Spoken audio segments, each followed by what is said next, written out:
নমস্কার বন্ধুরা, আজকে আমি তোমাকে একটা খুব অতীতের জিনিস বানিয়ে দেখাবো তোমাদের সবাইকে।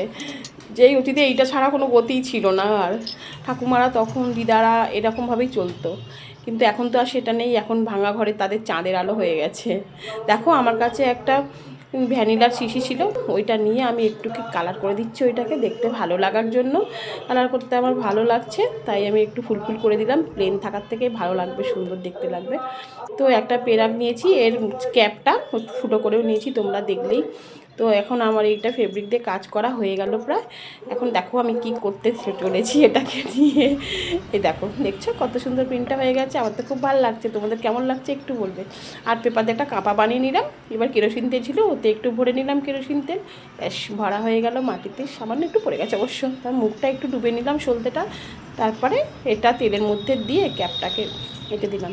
দেখো এবার এটা কি হতে চলেছে বলো তো। তোমরা নিশ্চয়ই চিনতে পারছো এটা কি বানিয়েছি আমি। দেখো, ইলেকট্রিক চলে গেলে আর মোমবাতি খুঁজতে হবে না, অফ করে দেবো, অন করে দেবে।